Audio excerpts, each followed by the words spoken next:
আসসালামু আলাইকুম ওরহমতুল্লাহি ওবরাকাতুহ। আলহামদুলিল্লাহি রাব্বিল আলামিন ওয়াসসালাতু ওয়াসসালামু আলা রাসূলিহিল কারীম ওয়া আলা আলিহি ওয়া আসহাবিহি আজমাইন। আল্লাহ তাআলার দরবারে শুকরিয়া আদায় করছি যে মহান রব একান্ত মেহেরবানি করে আমাদেরকে পবিত্র কোরআনুল কারীমের তাফসীর শোনার এই ক্লাসে যুক্ত হওয়ার তৌফিক দান করেছেন। এজন্য আমরা সেই মহান মুনিবের দরবারে কালিমাতু শুকর আদায় করছি। আমরা পড়ছি আলহামদুলিল্লাহ। দুরূদ ও সালাম জানাচ্ছি আমাদের প্রিয় নবী সৈয়দুল মুরসালিন রাহমাতুল লিল আলামিন সিরাজুম মুনীরা প্রিয় নবী মুহাম্মদুর রাসূলুল্লাহ। আমরা পড়ছি সাল্লাল্লাহু আলাইহি ওয়াসাল্লাম এর প্রতি। আল্লাহ তাআলার দরবারে প্রার্থনা করছি মহান রব একান্ত মেহেরবানি করে আমাদের এই কোরআন শোনাকে আমাদের দুনিয়ার জীবনে বরকত এবং পরকালীন জীবনে আল্লাহ তাআলা মুক্তি ও নাজাতের ওসিলা হিসেবে কবুল করে নিন, এই কামনায় আমরা আমাদের আজকের ক্লাস শুরু করছি ইনশাআল্লাহ। আমরা তাফসীর শুনছিলাম পবিত্র কোরআনুল কারীমের ৭২তম সূরা সূরা আল জিন থেকে। আমরা গত ক্লাসে ১০ নম্বর আয়াত পর্যন্ত শেষ করেছিলাম। আজকে আমরা ১১ নম্বর আয়াত থেকে শুরু করব ইনশাআল্লাহ। আমরা যে আয়াতগুলো তাফসীর শুনবো তার অর্থটা একটু জেনে নিই। আল্লাহ তাআলা বলছেন, وَأَنَّا ظَنَنَّا أَن لَّن نُّعْجِزَ اللَّهَ فِي الْأَرْضِ وَلَن نُّعْجِزَهُ هَرَبًا। وَأَنَّا ظَنَنَّا, এবং যে আমরা, আচ্ছা এর আগের আয়াত 11 আয়াত এটা। ওয়ান্না, এবং আমরা, মিন্না মানে আমাদের মধ্যে আছে, এবং আমাদের মধ্যে আছে সালিহুন। সালিহুন মানে সৎ মানুষ, ভালো মানুষ, নেককার। ওয়া মিন্না, আর আমাদের মধ্যে আছে দুনা জালিক, এই সৎ মানুষ ছাড়া আরো। কুন্না, আমরা ছিলাম তরাইক কিদাদা, তরাইক বিভিন্ন পথে, কিদাদা বিভক্ত। আর নিশ্চয়ই আমাদের কতিপয় সৎকর্মশীল এবং কতিপয় আছে এর ব্যতিক্রম, তার মানে খারাপ আর কি। আমরা ছিলাম বিভিন্ন মত পথে বিভক্ত। ওয়ান্না যানান্না, এবং আমরা ধারণা করতাম বা আমরা ভেবেছিলাম, আল্লান নুজিজাল্লাহ, যে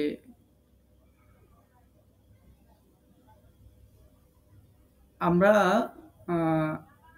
বুঝতে পেরেছি, আমরা ভেবেছিলাম যে আল্লান নুজিজা, আমরা অক্ষম করতে পারবো না আল্লাহকে, ফিল আরদি জমিনে, ওয়ালান নুজিজা, এবং আমরা তাকে অক্ষম করতে পারবো না, নুজিজাহু তাকে, হারাবা পলায়ন করে। আর আমরা বুঝতে পেরেছি যে আমরা কিছুতেই জমিনেও আল্লাহকে অপারগ করতে পারবো না এবং পালিয়েও আল্লাহ তাআলাকে অপারগ করতে পারবো না। ওয়ান্না লাম্মা সামি'না, ওয়ান্না, আর আমরা লাম্মা সামি'না, যখন শুনলাম, আল হুদা, হেদায়েতের বাণী যখন আমরা শুনলাম, হেদায়েত যখন শুনলাম, আমান্না বি, আমরা তাতে ঈমান এনেছি। ফামান ইউমিন, অতএব যে ঈমান আনবে, বিরব্বিহি, তার রবের উপর, ফালা ইয়াখাফু বাখসান ওয়ালা রাহাকা, ফালা ইয়াখাফু, সে ভয় করবে না, বাখসান ওয়ালা রাহাকা, সে ভয় করবে না অবিচারের, ওয়ালা রাহাকা, এবং জুলুমের। আর নিশ্চয়ই আমরা যখন হেদায়েতের বাণী শুনলাম তখন তার প্রতি ঈমান আনলাম। আর যে তার রবের প্রতি ঈমান আনে সে কখনো ক্ষতির আশঙ্কা করবে না এবং কোনো অন্যায়ের আশঙ্কাও করবে না, জুলুমের আশঙ্কাও করবে না আর কি। বাখসান শব্দের অর্থ অবিচার, আর রহাকা অর্থ জুলুম। সে অবিচারের আশঙ্কা করবে না, জুলুমের আশঙ্কাও করবে না, ক্ষতির আশঙ্কাও করবে না, অন্যায়ের আশঙ্কাও সে করবে না।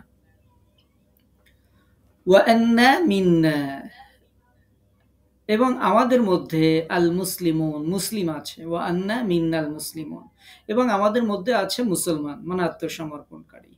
ওয়া মিন্নাল কাসিতুন, এবং আমাদের মধ্যে আছে কাসিতুন সত্য বিমুখ। আমাদের মধ্যে মুসলিমও আছে, আমাদের মধ্যে সত্য বিমুখও আছে। ফামান আসলামা, অতএব যে ইসলাম গ্রহণ করেছে, ফাউলাইকা, ওই সব লোক, তাহাররাউ রশাদা, তারাই সত্য পথ বেছে নিয়েছে। যারা ইসলাম গ্রহণ করেছে তারাই সত্য পথ বেছে নিয়েছে। ওয়া আম্মাল কাসিতুন, আর অপরদিকে যারা সত্য বিমুখ, ফাকানু, তারা হবে লি জাহান্নামা হাতবা, জাহান্নামের ইন্ধন। আর যারা সীমালঙ্ঘনকারী তারা তো জাহান্নামেরই ইন্ধন। ওয়া আল্লাউ ইসতাকামু, আর যদি তারা দৃঢ় থাকতো, আলাত তরিকা, সত্য পথের উপর যদি তারা দৃঢ় থাকতো, লাআসকাইনাহুম, তাহলে আমরা অবশ্যই তাদেরকে পান করাতাম, মাআন, পানি, গদাকা, প্রচুর পানি। আর যদি সঠিক পথে তারা অবিচল থাকতো, তাহলে আমি অবশ্যই তাদের প্রচুর পরিমাণে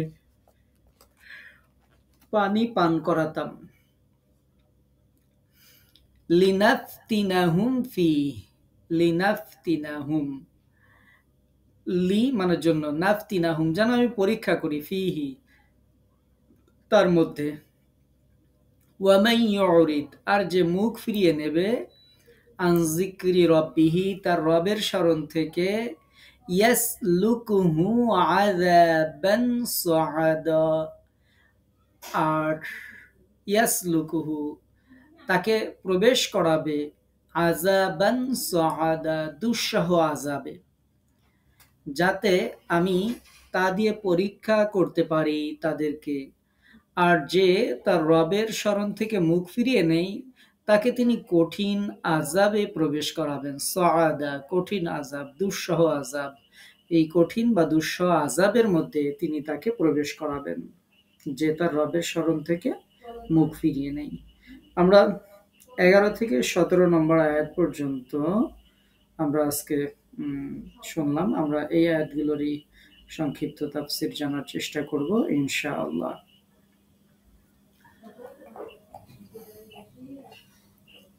11 নম্বর আয়াত। আমরা সূরা জিন, খুবই গুরুত্বপূর্ণ পবিত্র কুরআনুল কারীমের একটি সূরা আমরা শুনছি। গত 2 ক্লাসে আমরা জিনদের সম্পর্কে, বিভিন্ন কর্মকাণ্ড সম্পর্কে আমরা গত 2 ক্লাসে, তাফসীরের ক্লাসে আমরা জেনেছি।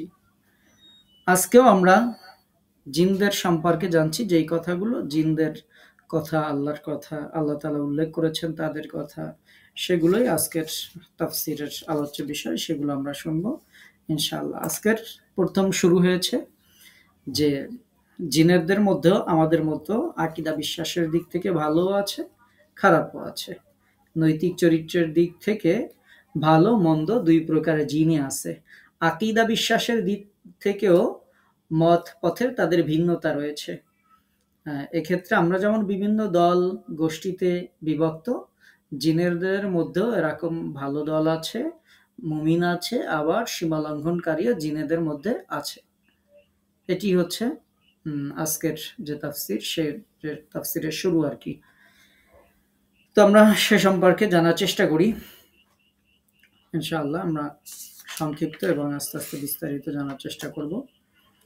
আল্লাহ পাক রব্বুল আলামিন উল্লেখ করছেন জিনেদের সাক্ষ্য, যেই কথাটা এখানে উল্লেখ করা হয়েছে 11 নম্বর আয়াত, এটা হচ্ছে জিনেরা যেটা সাক্ষ্য দিয়েছেন, জিনদের সাক্ষ্যকেই আল্লাহ পাক রব্বুল আলামিন এই আয়াতের মধ্যে উল্লেখ করেছেন।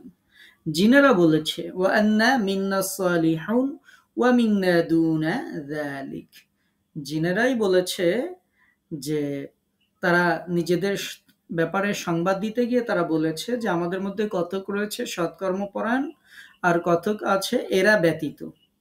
ওয়া মিন্না দুনা যালিক, সৎকর্মপরায়ণ মানুষ ব্যতীত কিছু মানুষ আমাদের মধ্যে আছে। তার মানে হচ্ছে দুষ্কৃতিকারী কিছু মানুষ না, দুষ্কৃতিকারী কিছু জিন আমাদের মধ্যে আছে।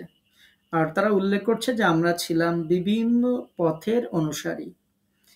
তাফসিরে ইবনে কাসিরে আল্লামা ইবনে কাসির রাহিমাহুল্লাহ এই আয়াতের তাফসিরে একটি ঘটনা উল্লেখ করেছেন। আল্লামা ইবনে কাসির রাহিমাহুল্লাহ যে ঘটনাটি উল্লেখ করেছেন সেটি হচ্ছে আমাশ রাহিমাহুল্লাহর একটি ঘটনা। তিনি বলছেন যে একটি জিন আমাদের কাছে আসতো। আমি একদা তাকে জিজ্ঞেস করলাম, তোমাদের নিকট সবচেয়ে প্রিয় খাদ্য কি? সে উত্তরে বলল, ভাত। আমি তাকে ভাত এনে দিলাম। তখন দেখলাম যে খাদ্যগ্রাস ক্রমাগত উঠতে রয়েছে বটে, কিন্তু খাদ্য ভক্ষণকারী কারো হাত দ্বারা তুলতে দেখা যাচ্ছে না। অর্থাৎ আমার রহিমাল্লাহ বলছেন যে ভাত তো আমি এনে দিলাম, দেখা যাচ্ছে যে ভাত উপরের দিকে উঠছে, কিন্তু কোনো হাত আমি দেখতে পাচ্ছি না। মূল বক্তব্য হচ্ছে তাই। আমি তাকে প্রশ্ন করলাম, আমাদের মতো তোমাদেরও কি কামনা বাসনা রয়েছে? তখন জিন জবাব দিল যে হ্যাঁ, আমাদেরও কামনা বাসনা রয়েছে। আমি তাকে আবার প্রশ্ন করলাম, রাফেজি সম্প্রদায়কে তোমাদের মধ্যে কিরূপ গণ্য করা হয়? উত্তরে সে বলল, তাদেরকে অতি নিকৃষ্ট সম্প্রদায় রূপে গণ্য করা হয়। হাফিজ আবুল হাজ্জাজ আল মিজি রহিমউল্লাহ বলছেন যে ইমাম আমাশ রহিমউল্লাহ যে বর্ণনা দিয়েছেন এটি সঠিক, যার কারণে এই বর্ণনাটি তাফসির ইবনে কাসিরে উল্লেখ করা হয়েছে। তো আমরা জিনদের যে ঘটনাটি এখানে শুনলাম, জিনেদের সাথে মানুষের সাথে কথোপকথন হতে পারে। আমরা তাদেরকে দেখতে পাই না, কিন্তু তারা আমাদেরকে দেখতে পায়, এবং তাদের মধ্যে আমাদের মধ্যে কনভারসেশন, কথাবার্তা যে কোনো কিছু হতে পারে। এবং অনেক মানুষের সাথে এটা হয়ে থাকে, যেমন দুষ্টু জিনের সাথেও কথা হয়ে থাকে। যারা জাদুকর আছে, তারপরে বিভিন্ন আছে যারা দুষ্টু জিনকে বশীভূত করার চেষ্টা করে। আবার ভালো জিনের সাথেও কথা হতে পারে। তো সেটি আমাদের আলোচ্য বিষয় নয়। আমাদের আলোচ্য বিষয় হচ্ছে যে জিনেরা যে সাক্ষ্য দিয়েছিল, জিনেরা যে কথা বলেছিল, তারা বলেছিল যে আমাদের মধ্যে দুইটা শ্রেণী আছে। একটা হচ্ছে সালিহুন, যারা হচ্ছে নেককার, আর একটা হচ্ছে ওয়ামিন দুনি ও দুনা দালিক, এরা ব্যতীত। অর্থাৎ মানুষের মতোই তাদের স্বভাব, প্রকৃতিতে তাদের মধ্যেও হেদায়েত আছে, তাদের মধ্যেও গোমরাহি আছে। জিনদের মধ্যেও সততা আছে, তাদের মধ্যেও অসততা আছে। তারা আল্লাহ তাআলা সম্পর্কে আকীদা ব্যক্ত করেছে, হেদায়েত গ্রহণকারী, এবং যারা বিপদগামী হবে তাদের কি পরিণতি হবে সেটাও আজকের তাফসীরের যে আয়াতগুলো আমরা অনুবাদ শুনেছি তার মধ্যে সেটাও তারা উল্লেখ করেছে। একমাত্র ইবলিস এবং তার সহযোগী যারা অসৎ কর্ম এবং পাপাচারের মধ্যে নিমজ্জিত হয়ে গিয়েছিল, তারা ছাড়া সমগ্র জিন জাতি যে মানুষের মতো সৎ এবং অসৎ এবং মুসলিম ও অমুসলিম উভয় হতে পারে, সে কথাই যে আয়াতগুলো আমরা শুনছি এই আয়াতগুলোতে স্পষ্ট হয়েছে। এই বিবরণ জিনদের সম্পর্কে আমাদের ভ্রান্ত ধারণা সংশোধন করতে সহায়ক। আমাদের ভেতর অধিকাংশ শিক্ষিত ব্যক্তিরা পর্যন্ত মনে করে যে জিনেরা শুধু দুষ্কর্মেই লিপ্ত থাকে, অর্থাৎ তাদের মধ্যে কোনো ভালো নেই। তারা শুধু মনে হয় খারাপ কাজই করে বা দুষ্কর্মেই লিপ্ত থাকে। আর একমাত্র মানুষই মনে হয় সৎ অসৎ দুই ভাগে বিভক্ত। এই বৈশিষ্ট্য মনে হয় শুধুমাত্র মানুষেরই। প্রকৃতি ও বিভিন্ন বস্তু প্রাণী সম্পর্কে আমাদের পূর্ব নির্ধারিত মতামত থেকেই এই ধারণার জন্ম বা উদ্ভব ঘটে। কুরআনুল কারীমের আগমনের পর এই ধারণাকে কোরআনের বিশুদ্ধ চিন্তাধারার আলোকে পুনরায় মূল্যায়ন এবং পুনর্গঠন করা আমাদের কর্তব্য। আমাদের মধ্যে অর্থাৎ মানুষের মধ্যে যেমন সৎ অসৎ আছে, আমরা এই আয়াত থেকে জানলাম যে জিনেরদের মধ্যেও সৎ এবং অসৎ আছে। তাদের মধ্যেও আমাদের মধ্যে যেমন বহু দল আছে, ফেরকা আছে, জিনদের মধ্যেও বহু দল এবং ফেরকা আছে। তাহলে 11 নম্বর আয়াত থেকে আমরা জানলাম যে আমরা যদি মনে করি যে শুধুমাত্র জিনরা খারাপই হয়, এটি ঠিক নয়, বরং জিনদের মধ্যে অনেক জিন ভালো রয়েছে, আবার অনেক জিন খারাপও রয়েছে। এর পরের আয়াত, ওয়ান্না জানান্না আল্লান নুজিজাল্লাহা ফিল আরদি। এখানে জিনেরা আল্লাহ পাক রব্বুল আলামিনের যে ক্ষমতা সেটা তারা উপস্থাপন করেছে। আল্লাহ পাক রব্বুল আলামিনের যে অসীম কুদরত সেটি তারা স্বীকার করে নিয়েছে। যে জিনেরা বলেছে যে আমরা আল্লাহ তাআলাকে কখনোই পর্যদুস্ত করতে পারবো না, তার কাছ থেকে আমরা পালিয়েও যেতে পারবো না। তারা বলছে যে আমরা বুঝতে পেরেছি আমরা পৃথিবীতে আল্লাহকে এড়িয়ে চলতে পারবো না এবং তার থেকে পালায়ন করে অন্য কোথাও লুকিয়েও থাকতে পারবো না। 12 নম্বর আয়াতে সেটি উল্লেখ করা হয়েছে। অর্থাৎ কোনো ক্রমেই আল্লাহর নজর থেকে দূরে সরে থাকা সম্ভব নয়। এটি তারা এই আয়াতের মধ্যে উল্লেখ করেছে। অর্থাৎ তারা স্বীকার করছে যে আল্লাহ তাআলা সর্বশক্তিমান, মহাপরাক্রান্ত এবং অজেয়। আর তারা আল্লাহ তাআলার অধিপত্যের বাইরে পালিয়ে যেতে সক্ষম নয়। অর্থাৎ তারা পৃথিবীতে অবস্থান করেও আল্লাহকে দুর্বল বা অক্ষম করতে পারে না। পৃথিবী থেকে অন্য কোথাও পালিয়ে গিয়েও নয়। বিশ্বপ্রভুর সামনে তার বান্দা ও তার সৃষ্টি জিনের এই অক্ষমতা আল্লাহ তাআলার সার্বভৌম অধিপত্য আর কথা তারা সাক্ষ্য দিয়েছে।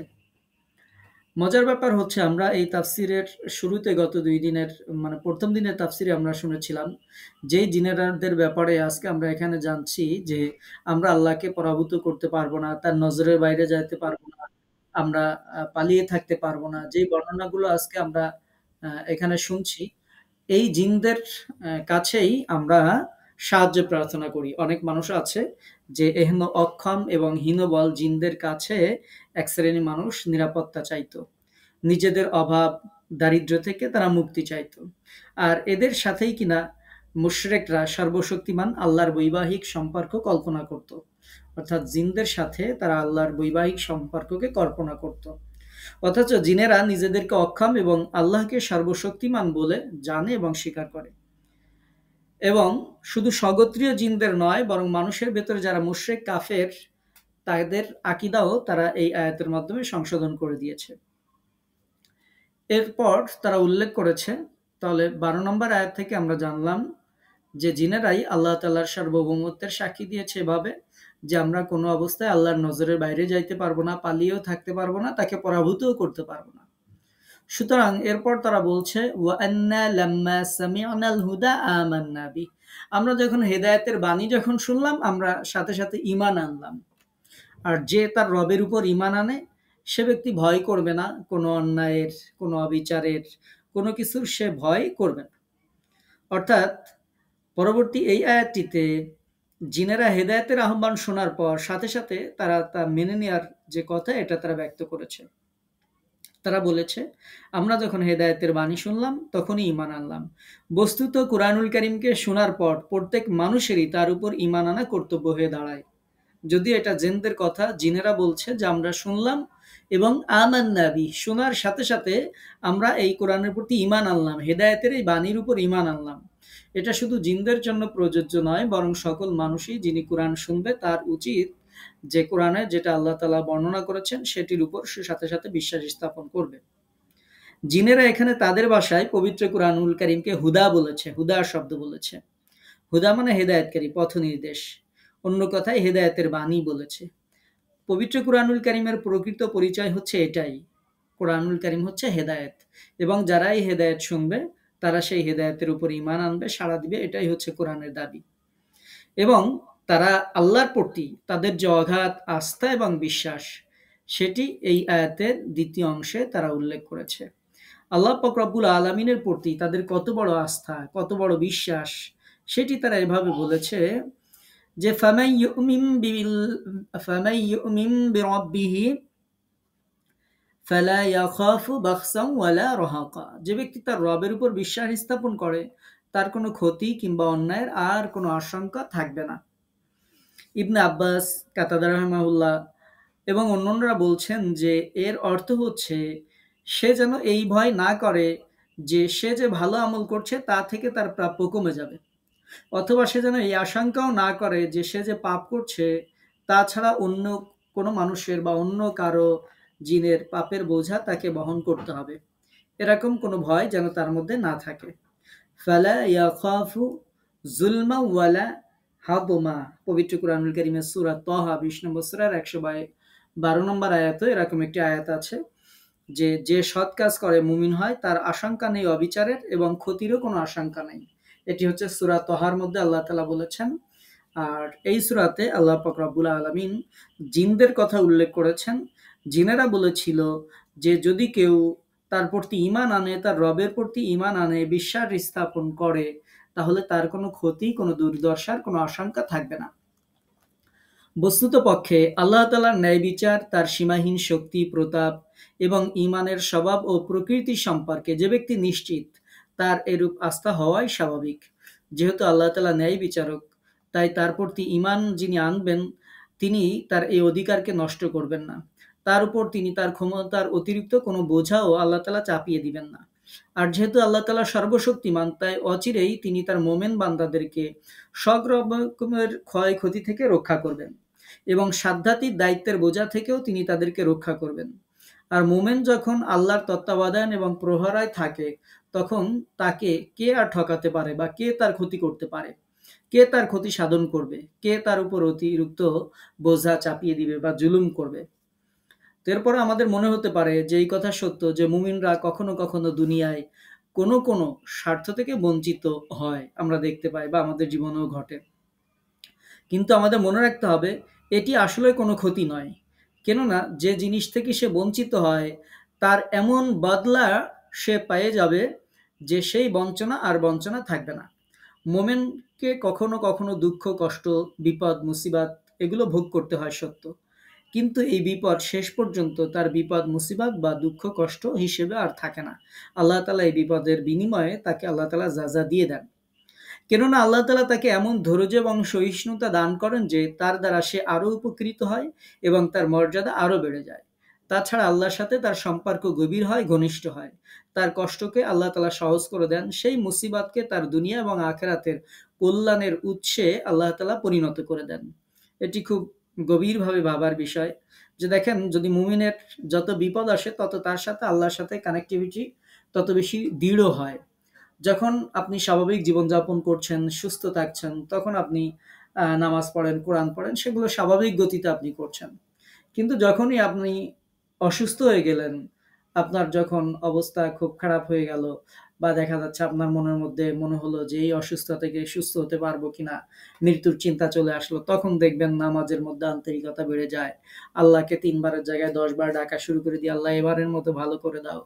এরপরে তওবা তিল্লাহ করি, ইস্তেগফার করি, দুরূদ শরীফ পড়ি, যা কিছু জানি সে কিছু পড়ি। রাতে ঘুমানোর সময় উজু করে ঘুমাই, না জানি যদি রাতে ঘুমের মধ্যে মারা যায়। তো এভাবে দেখা যায় যে আমাদের জীবনের লাইফস্টাইলই চেঞ্জ হয়ে যায়। মুমিন যখন বিপদে পড়ে তখন এটা তার প্রকৃতপক্ষে তার লাভই হয়। আল্লাহর সাথে তার একটা গভীর সম্পর্ক তৈরি হয়। ফলশ্রুতিতে আল্লাহ তাআলা তাকে মর্যাদা দান করেন। এবং এমনও হতে পারে যে এই যে বিপদ আল্লাহ তাআলা তাকে দিয়েছেন, এই বিপদ তার দুনিয়া এবং আখিরাতে কল্যাণের উৎসে আল্লাহ পাক রব্বুল আলামিন তাকে পরিণত করে দেন। এজন্য মুমিন যত বিপদে পড়ে তার সাথে আল্লাহর সম্পর্ক তত ভালো হয়। আর এজন্যই যত আম্বিয়া আলাইহিস সালাতু ওয়াসসালাম এই পৃথিবীতে ছিলেন তারা আমাদের থেকে অনেক বেশি বড়, বড় বিপদে তারা পড়েছিলেন। আর এজন্যই আল্লাহর সাথে তাদের সম্পর্কও ছিল এরকম। একেবারে কঠিনতর সম্পর্ক। তারা আল্লাহকে হাজির নাজির জেনেই তারা আল্লাহর সাথে প্রার্থনা করতেন, আল্লাহর কাছে প্রার্থনা করতেন। আমরা বিভিন্ন নবীদের ঘটনা জানি যে তারা কত বড়, বড় বিপদে তারা পড়েছেন।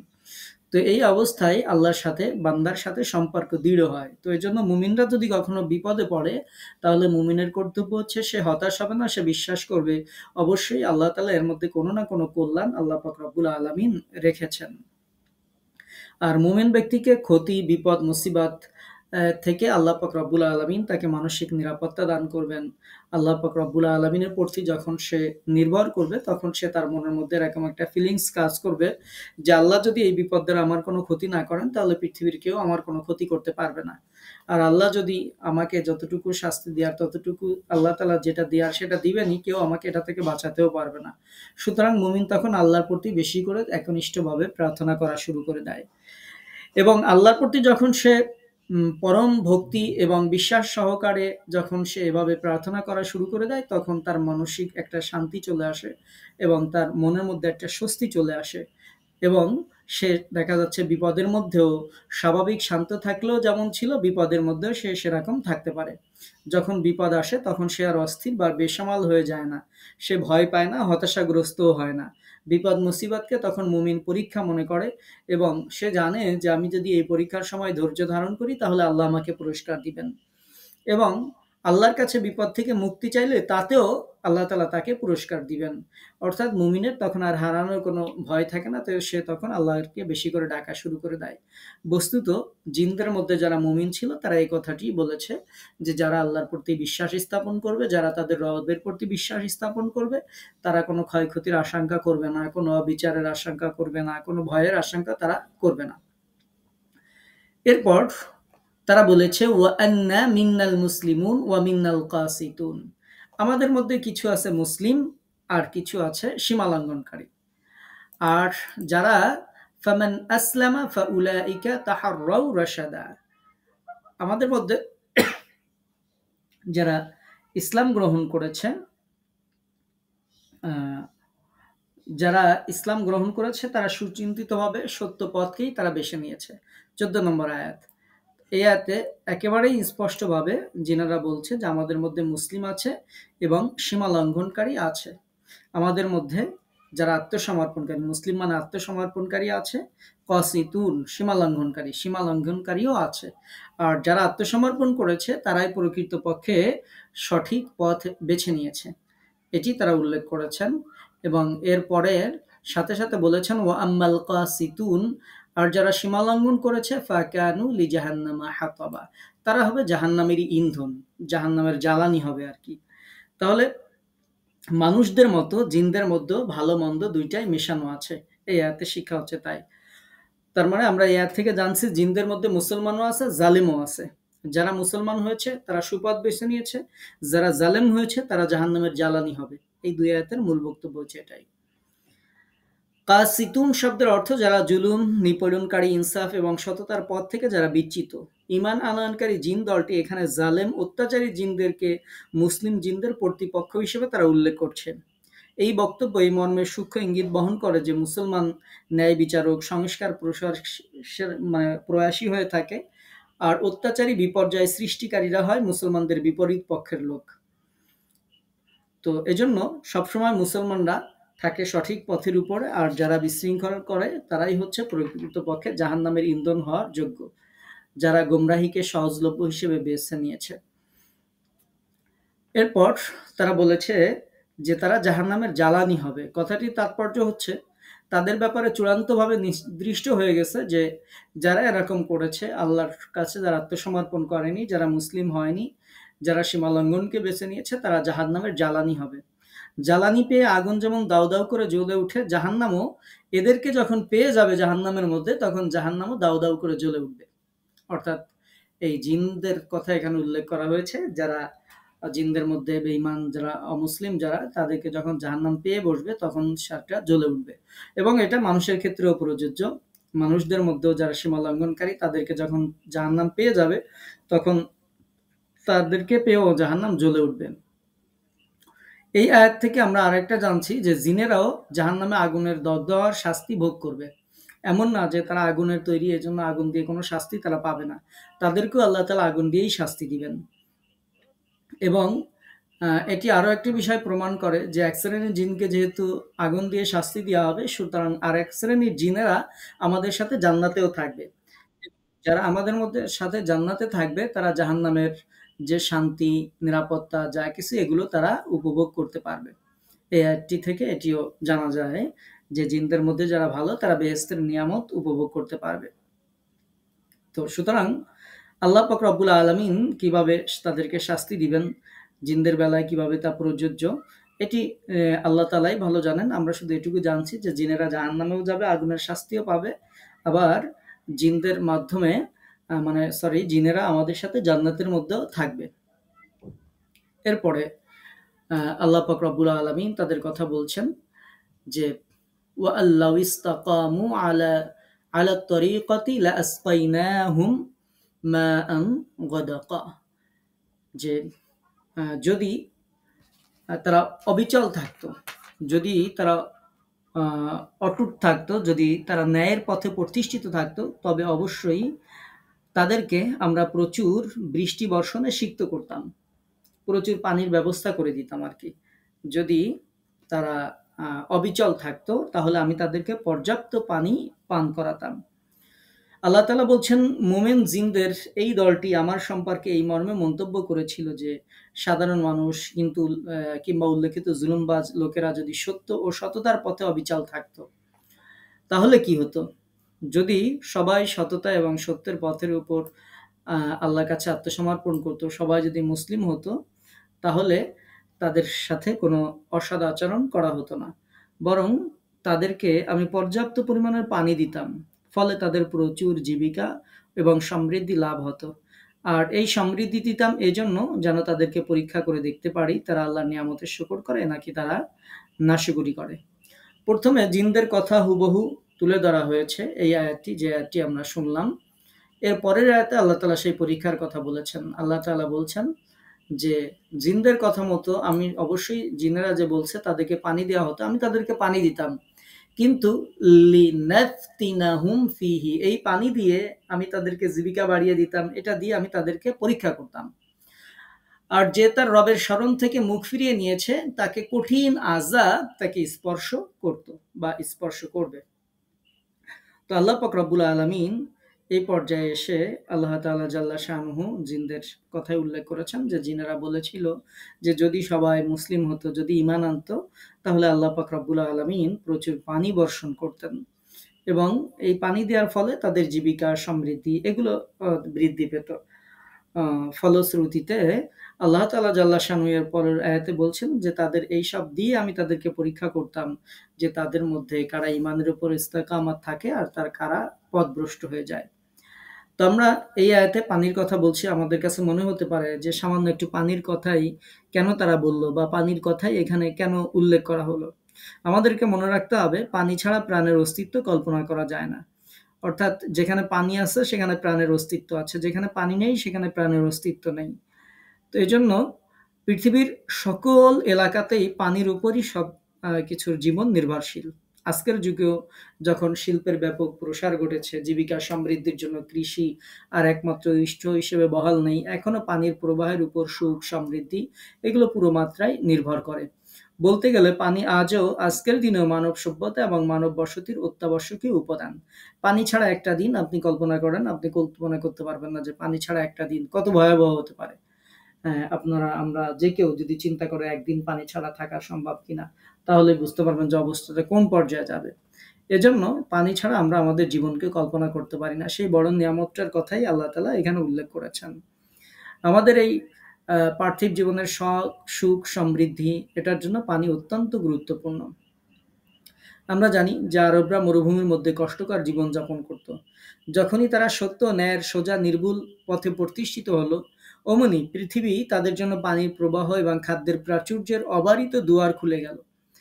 তারপর পুনরায় যেই তারা বিপদগামী হলো, আবার তাদের সমৃদ্ধি প্রাচুর্য এগুলো কেড়ে নেওয়া হলো। যতদিন তারা সেই সত্য ন্যায়ের পথে ফিরে আসবে না, ততদিন দুঃখ দুর্দশা এভাবে চলতে থাকবে। তো অর্থাৎ আল্লাহ পাক রব্বুল আলামিনের প্রতি যখন মানুষেরা বিশ্বাস স্থাপন করে, যখন কোনো জনপদের মানুষেরা আল্লাহর উপর পরিপূর্ণভাবে আস্থা নির্ভরশীল হয়ে যায়, মুসলিম হয়ে যায়, আল্লাহ পাক রব্বুল আলামিন তখন সেই জাতির উপরে বৃষ্টি বর্ষণ করেন, সেই জাতির ফল ও ফসলে বরকত দান করেন, সেই জাতিকে প্রাচুর্য দিয়ে আল্লাহ পাক রব্বুল আলামিন ভরে দেন। এটি হচ্ছে এই আয়াতের মূল কথা। এবং আল্লাহ পাক রব্বুল আলামিন বলছেন, আমি তোমাদেরকে সুখ এবং দুঃখ উভয়টা দিয়েই আমি তোমাদেরকে পরীক্ষা করে থাকি। মুসিবত দিয়ে তোমাদের ধৈর্য পরীক্ষা করা হয়, সুখ দিয়েও তোমরা আল্লাহর শুকরিয়া আদায় করো কিনা, নিয়ামতের সদ্ব্যবহার করো কিনা, সেটি আল্লাহ পাক রব্বুল আলামিন পরীক্ষা করেন। আমাদেরকে আল্লাহ তাআলা জাল্লা শানু সুখ স্বাচ্ছন্দ্য দিয়েও পরীক্ষা করেন, আবার কষ্টের অবস্থায়ও আল্লাহ পাক রব্বুল আলামিন আমাদেরকে পরীক্ষা করেন। তো সেটি এখানে উল্লেখ করা হয়েছে। আল্লাহ পাক রব্বুল আলামিন জিনদের কথার সাথে একটি কথা যোগ করে দিয়েছেন যে জিনেরা যখন বলেছিল যে যদি তারা আনুগত্যে একনিষ্ঠ থাকতো তাহলে আল্লাহ তাআলা তাদের উপর প্রচুর বাড়ি অর্থাৎ পানি বর্ষণ করতেন, তাদের জীবিকা প্রশস্ত করা হতো এবং সচ্ছলতা দান করা হতো। আল্লাহ তাআলা বলছেন যে এটির মাধ্যমে আমি তাদেরকে পরীক্ষা করতাম। পবিত্র কুরআনুল কারীমে এরকম আরো আয়াত আছে, আমরা যখন সূরা মায়েদা শুনবো তখন সেখানে পেয়ে যাব যে আল্লাহ তাআলা বলছেন যদি তারা তাওরাত, ইনজিল এবং যেই কিতাব অর্থাৎ কোরআন তাদের রবের পক্ষ থেকে অবতীর্ণ হয়েছে এর প্রতি যদি তারা যথারীতি আমলকারী হতো, তাহলে তাদের উপর আকাশ থেকে এবং নিচে থেকে জমিন থেকে প্রচুর পরিমাণের আহার তারা পেয়ে যেত।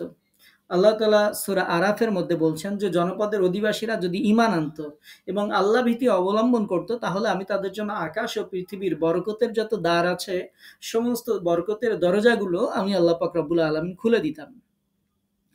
তো এরকম আয়াত পবিত্র কুরআনুল কারীমের বিভিন্ন জায়গায় আছে যে যদি বান্দারা ঈমান আনে তাহলে আল্লাহ তাআলা আসমানের দরজা যেমন খুলে দিবেন, বরকতের দরজা তেমন খুলে দিবেন, এমনকি জমিনের বরকতও খুলে দিবেন।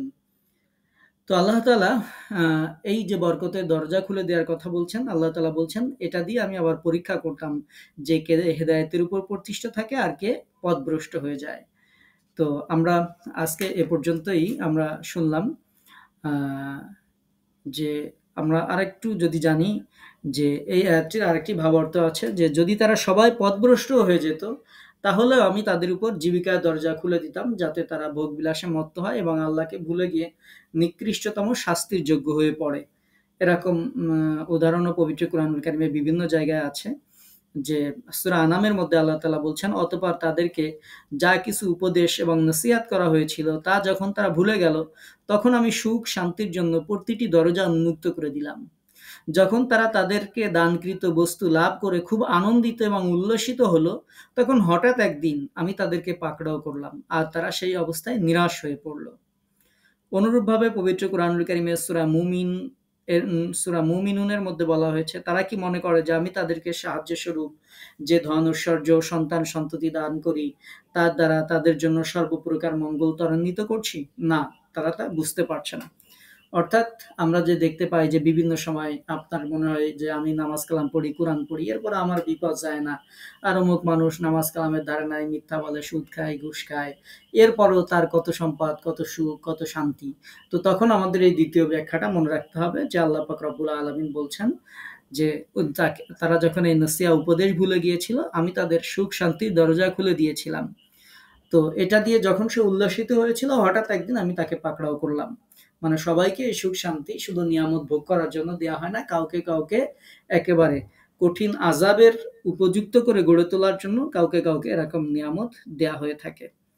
তো আমরা অবশ্যই আজকের তাফসীরের ক্লাস থেকে আমরা শিক্ষা নিব যে যদি কেউ তার রবের থেকে যদি মুখ ফিরিয়ে নেয়, তাহলে আল্লাহ পাক রব্বুল আলামিন বলছেন, ওয়া মাই ইউরিদ আন যিকরি রাব্বিহ, যদি কেউ তার রবের থেকে মুখ ফিরিয়ে নেয়, ইয়াসলুকহু আযাবান সাআদা, আল্লাহ পাক রব্বুল আলামিন তাকে প্রবেশ করাবেন দুঃসহ যন্ত্রণাকাতর শাস্তির মধ্যে আল্লাহ তাআলা প্রবেশ করাবেন। এখানে আল্লাহ তাআলা আযাবান সাআদা বলেছেন, কঠোর, অর্থাৎ কোন রকম ছাড় দেওয়া হবে না, এরকম আযাব।